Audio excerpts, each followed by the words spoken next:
हर खबर पर होगी आपकी पकड़। डाउनलोड कीजिए एबीपी लाइव ऐप। और इस समय लद्दाख की गलवान घाटी से एक बड़ी खबर आ रही है। ऐसी रिपोर्ट्स हैं कि गलवान घाटी में चीनी सेना ने अपने कैंप्स पीछे कर लिए हैं, लेकिन ये साफ अभी नहीं है कि डिसएंगेजमेंट की प्रक्रिया के चलते चीन ने अपने कैंप्स पीछे किए हैं या फिर गलवान नदी में पानी का बहाव तेज होने के कारण। इस मामले में सेना का अभी तक हालांकि आधिकारिक बयान नहीं आया है। उम्मीद की जा रही है कि सेना का बयान जल्द सामने आएगा, लेकिन ये बड़ी खबर इस समय की हम आपको बता दें, गलवान घाटी में चीन ने अपने कैंप्स को पीछे मूव किया है, यानी पीछे हटाया है। तो गलवान घाटी में चीन के सैनिक पीछे हटे, वजह क्या गलवान नदी में तेज बहाव है या कुछ और, इसका खुलासा अभी तक नहीं हुआ है। सेना के आधिकारिक बयान का इंतजार है, उसके बाद ही कुछ साफ हो पाएगा कि क्या वजह है कि चीन के सैनिक जो हैं वो गलवान घाटी में पीछे हटे हैं। लेकिन फिलहाल हम आपको बता दें कि क्योंकि गलवान नदी में पानी का बहाव बहुत तेज है, इसलिए इसको एक बड़ी वजह माना जा रहा है।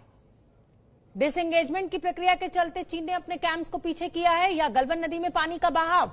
यह भी हम आपको बता दें कि सैन्य स्तर पर कोर कमांडर्स लेवल पर लगातार चीन की सैन्य अधिकारियों की और भारत के सैन्य अधिकारियों की बैठकें जारी हैं, बैठकों का दौर जारी है। लगातार बातचीत के जरिए इस पूरे मसले को हल करने का प्रयास भी किया जा रहा है। लगातार जो चीन का कहा जाए एक तरीके से भोंपू है ग्लोबल टाइम्स, वो भी लगातार इसी तरीके के इंडिकेशंस दे रहा है कि चीन किसी भी देश के साथ युद्ध नहीं चाहता है, बातचीत से ही मसले को हल करना चाहता है। और जब प्रधानमंत्री नरेंद्र मोदी का दौरा हुआ उसके बाद प्रतिक्रिया ये आई कि 14 में से 12 देशों के साथ चीन ने बातचीत से अपने मसले हल किए हैं। बॉर्डर के पे जो विवाद है, अब गलवान घाटी में चीनी सैनिकों का पीछे हटना क्या वजह है, हालांकि इसकी अभी कोई जानकारी नहीं है। इंतजार है कि सेना की तरफ से कोई आधिकारिक बयान आए। अभी तक कोई आधिकारिक बयान नहीं सामने आया है। उम्मीद की जा रही है कि सेना का बयान जल्दी सामने आएगा और उसके बाद ये वजह साफ हो पाएगी। लेकिन जैसा कि लगातार मैं आपको बता रही हूं कि सैन्य स्तर की जो बातचीत है, उच्च स्तरीय बातचीत, वो लगातार जारी है। और प्रधानमंत्री नरेंद्र मोदी के दौरे के बाद, लेह दौरे के बाद चीन दबाव में है और लगातार यही कहना कि किसी भी मसले को बढ़ाया नहीं जाना चाहिए, बातचीत से मसले का हल निकाला जाना चाहिए। तो अब चीनी सैनिकों का पीछे हटना क्या डिसएंगेजमेंट वजह है इसकी, या फिर गलवान नदी में जो पानी का तेज बहाव है वो है ये वजह। इंतजार सेना की प्रतिक्रिया का, सेना के किसी आधिकारिक बयान का। लेकिन हम आपको बता दें कि लगातार जिस तरीके से चीन के साथ सीमा विवाद चल रहा है और हिंसक 15-16 जून की रात में जिस तरीके से हिंसक झड़प हुई चीन के सैनिकों के बीच और भारत के सैनिकों के बीच, हमारे 20 जवान शहीद हुए थे, कर्नल संतोष बाबू उसी झड़प में शहीद हुए थे। और उसके बाद ये तनाव अपने चरम पर है, क्योंकि पिछले कई अरसों से चीन के साथ इस तरीके की हिंसक झड़प नहीं हुई है जिसमें चीनी सैनिक मारे गए हों या भारतीय सैनिक शहीद हुए हों। नीरज राजपूत हमारे साथ जुड़ रहे हैं। नीरज, हालांकि मैं ये जानती हूं कि अभी सेना की तरफ से कोई आधिकारिक बयान नहीं आया है, लेकिन अगर हम कयास लगाएं तो क्या कयास लगा सकते हैं, क्या वजह चीन के सैनिकों के पीछे हटने की? शोभना, मैं आपको बता दूं कि ये अभी जानकारी आई है मेरे पास कि ये कयास नहीं लगाने हैं। डिसएंगेजमेंट प्रक्रिया शुरू हो गई है। ये हमें हमारे भारतीय सेना के उच्च पदस्थ सूत्रों ने जानकारी दी है कि डिसएंगेजमेंट प्रक्रिया शुरू हो गई है।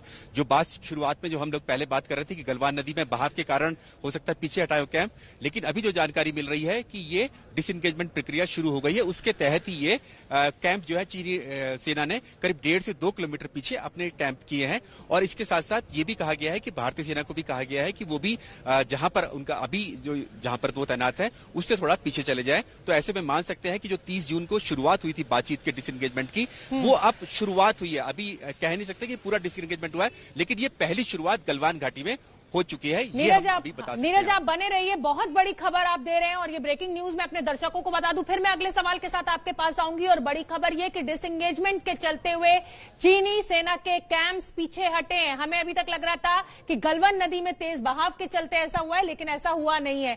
नीरज, आपसे मैं ये समझना चाहूंगी कि अब क्योंकि सैन्य स्तर पर बातचीत बहुत लगातार उच्च स्तरीय जारी थी, क्या जो भारत ने रणनीति बनाई थी वो कामयाब हो गई? आर्थिक मोर्चे पर चोट, प्रधानमंत्री नरेंद्र मोदी का वहां पहुंचना लेह में। बिल्कुल शोभना, ये जो डिसएंगेजमेंट प्रक्रिया है बहुत ज्यादा जरूरी थी। क्योंकि 30 जून को दोनों देशों के जो सैन्य कमांडर्स थे, कोर कमांडर्स, इस बात के लिए तैयार हो गए थे। और सबसे ये खास बात ये ध्यान रखनी होगी शोभना कि ये जो डिसएंगेजमेंट की प्रक्रिया जो शुरू हुई है, सबसे पहले कहां हुई? गलवान घाटी में शुरू हुई। उसी गलवान घाटी में जहां पर हिंसक संघर्ष हुआ था 15 और 16 जून की दरमियानी रात को, उसी जगह पर सबसे पहले दोनों देशों की सेनाएं पीछे हटी है।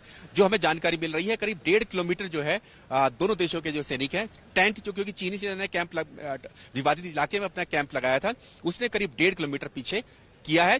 अब हो सकता है कि वो चीनी सेना ने डिसएंगेजमेंट प्रक्रिया की बात कर रहे हो, लेकिन हो सकता है उसको गलवान नदी में पानी ज्यादा आने के खतरा हो, इस वजह से उसने अपने कैंप पीछे किए हो। लेकिन ये मान सकते हैं, जो हमें जानकारी मिल रही है, कि डिसएंगेजमेंट प्रक्रिया अब इसके चलते मान ली जाएगी। अब शुरुआत हो गई है, तो ये हो सकता है कि आने वाले दिनों में जब दूसरे पेट्रोलिंग पॉइंट, जैसे 14 पर शुरू हुआ है, 15 और 17 पे शुरुआत में होना था, जैसे हम पहले लगातार बताते आ रहे हैं दर्शकों को, अपने देशवासियों को, तो अब हो सकता है कि और दूसरे पॉइंट्स में भी डिसएंगेजमेंट प्रक्रिया शुरू हो जाए।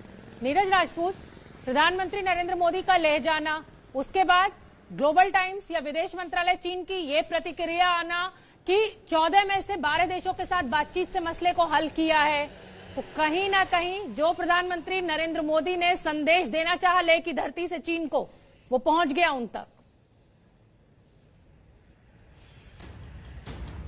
बिल्कुल शोभना, क्योंकि चीन को भी मालूम है कि जो टकराव की जो स्थिति है, अगर वो टकराव की कोशिश करता है तो भारतीय सेना की भी पूरी तैयारी है। जैसे कि हम लोग लगातार देख रहे हैं, मिरर डिप्लॉयमेंट भारतीय सेना ने की है। जितनी की तैनाती चीन सेना ने की है लाइन ऑफ एक्चुअल कंट्रोल पर पूर्वी लद्दाख में, 850 किलोमीटर लंबी पूर्वी लद्दाख में जो LAC है, उतनी ही डिप्लॉयमेंट भारतीय सेना ने भी कर रखी। किसी तरह से कोई कमी नहीं है भारतीय सेना की डिप्लॉयमेंट में। सैनिक भी उतनी ही है। जो इक्विपमेंट्स की बात करें, टैंक्स की बात करें, आर्टिलरी यानी तोप खाने की बात करें, वो सब पूरी तैयारी भारतीय सेना की भी है।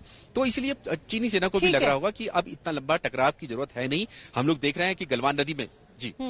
आप नीरज बने रहिए, मेरे साथ रक्षा विशेषज्ञ SK सिन्हा साहब भी जुड़ गए हैं। सिन्हा साहब, चीनी माफ कीजिए KK सिन्हा, माफ कीजिए lieutenant, retired lieutenant major general KK Sinha साहब, मैं आपसे ये समझना चाहूंगी कि अब चीन ने अपने जो कैंप्स हैं उनको 1.5 किलोमीटर पीछे हटाया है, तो क्या ये माना जाए कि बातचीत सकारात्मक दिशा में है और दोनों ही देश ने हल निकाल लिया है? मेरे ख्याल से थोड़ा जल्दी होगा यदि हम ये मान लें कि हमने जो हम मांग रहे थे और जो हम लोग कार्रवाइयां कर रहे थे, उसके कारण चीन ने ये कार्रवाई की है। देखिए, आप इसकी थोड़ी सी इसमें जाएं। 2 दिन पहले एक चीन से वक्तव्य आया था कि जो भारत ने गलवान रिवर पे ब्रिज बनाया है वो टूट गया है बाढ़ के चलते, और फिर ऐसी खबर जो कि सही नहीं था, एब्सोल्युटली रॉन्ग है। तो मिस इन्फॉर्मेशन चल रही हैं। अभी गलवान रिवर में स्पैट पे है, पूरी बाढ़ आई हुई है। तो जो उन्होंने आया था, मेरे ख्याल से वो 2 किलोमीटर पीछे गए। देखिए, उनकी जो कैंप है गलवान रिवर पे, वो 38 किलोमीटर पीछे है, 38 किलोमीटर। जो हम कहते हैं कि आप अप्रैल के इसमें जाइए, जो अप्रैल की पोजीशंस में, तो हम तकरीबन मांग करते हैं कि आप अपने कैंपों में जाएं।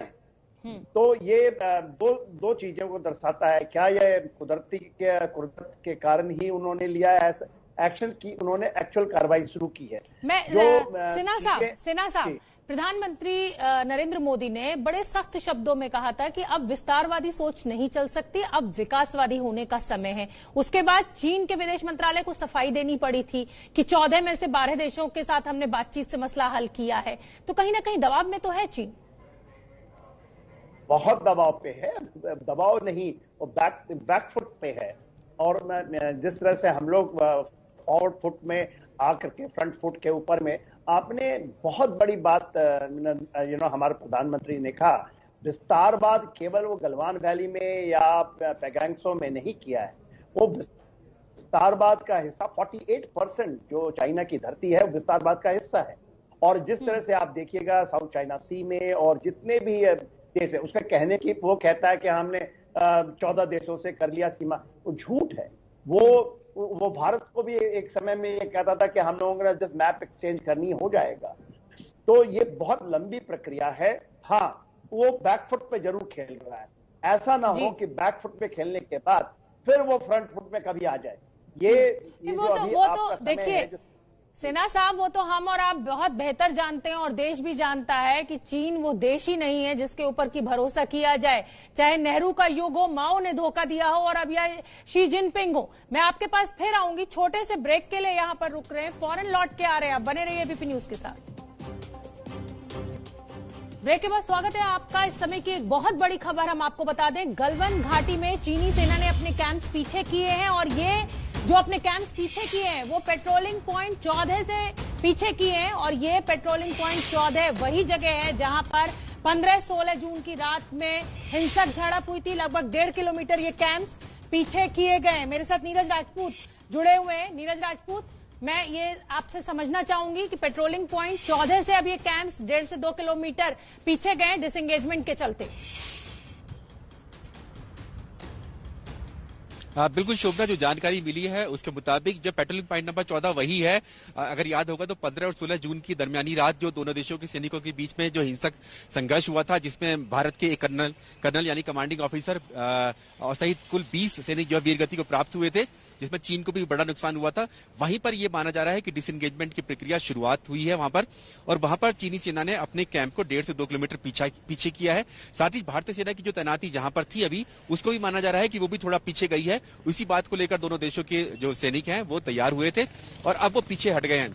लेकिन यहाँ पर शोभना, मैं ये भी बता दूं आपको कि अगर चीन ये तैयार हुआ है इस जगह पर गलवान घाटी में, तो ये बहुत ज्यादा संभावना इसी बात की है कि उसको इस बात का डर होगा कि गलवान नदी में पानी का बहाव तेज हो रहा है, इसलिए पीछे हट जाते हैं और डिसएंगेजमेंट प्रक्रिया भी कह सकते हैं कि शुरू हो गई। तो एक तीर से 2 निशाने लगाने की कोशिश चीन ने जरूर की होगी, ऐसी जानकारी हमें मिल रही है। बिल्कुल ठीक है नीरज, बहुत बड़ी जानकारी आपने दी है। यहाँ एक बहुत छोटे से ब्रेक के लिए रुक रहे हैं, कहीं मत जाइए। ब्रेक के बाद रक्षा विशेषज्ञ से जानेंगे पेट्रोलिंग पॉइंट 14 की अहमियत। ब्रेक के बाद स्वागत है आपका, आप देख रहे हैं एबीपी न्यूज। बड़ी खबर इस समय की यही है कि गलवान घाटी में पेट्रोलिंग पॉइंट 14 से चीनी सेना ने अपने कैंप्स को पीछे किया। रक्षा विशेषज्ञ के सिन्हा साहब मेरे साथ जुड़े हुए हैं, मैं उनका रुख कर लेती हूँ। के सिन्हा साहब, आपसे हम ये समझना चाहेंगे कि पेट्रोलिंग पॉइंट 14 से 1.5 किलोमीटर अपने कैंप्स पीछे करना, एक तीर से 2 निशाने, एक तरफ तो नदी में पानी बढ़ रहा है, दूसरी तरफ ये बताना कि डिसएंगेजमेंट के तहत चीन प्रतिबद्ध है। देखिए, जो मीटिंग हुई थी उसमें यह डिसाइड हुआ था कि उन्हें 5 किलोमीटर पीछे जाना है और फिर बाद में हमने तो ये भी कहा 17 तारीख के बाद कि गलवान जब हमारा है तो आप गलवान के पूरे पीछे जहां आपकी कैंप है वहां चले जाए 38 किलोमीटर। मगर अभी 1.5 किलोमीटर जो पीछे गई है, देखिए उन्होंने क्या किया है कि गलवान रिवर को ब्लॉक करके उसके ऊपर में ट्रैक बना करके कुछ उन्होंने अपनी यूनिटें मोबिलाइज की हैं। तकरीबन 1 ब्रिगेड की फोर्स है इसी गलवान रिवर के ऊपर लगी हुई है। जब ये जो पानी का है, जो पानी उन्होंने रोका था डैम बना करके, वो ब्रेक हो चुका है, जिसके कारण पानी बहुत आ चुकी है। इसके कारण मेरे ख्याल से वक्त आप जो कह रही हैं कि एक तीर से 2 निशाने करेगा, मगर भारत इन बदलावों में नहीं आएगा। हमारा डिमांड है कि आप इस जगह से पूरे पीछे चले जाएं, उसी स्थिति में आए जो अप्रैल के महीने में थी। तो ये एक कदम तो हो सकता है, क्योंकि दबाव इतना ज्यादा है कि चाइना को हर एक जगह से, देखिए वो 2 डिवीजन लेकर आया हुआ है, एक डिवीजन एक जिसमें एक मोटराइज्ड है, एक मैकेनाइज्ड डिवीजन है, और ये नहीं थी अप्रैल के समय, वो नहीं कर सकता है। हमने बहुत ज्यादा हमने मिरर के अलावा हमारे बहुत ज्यादा स्थिति अच्छी हो गई है। बिल्कुल बिल्कुल, और चीन दबाव में है और भारत पूरी तरह से कामयाब है जिस रणनीति के तहत चल रहा था। आप दोनों का बहुत बहुत धन्यवाद। छोटा सा ब्रेक, फौरन लौट के आ रहे हैं।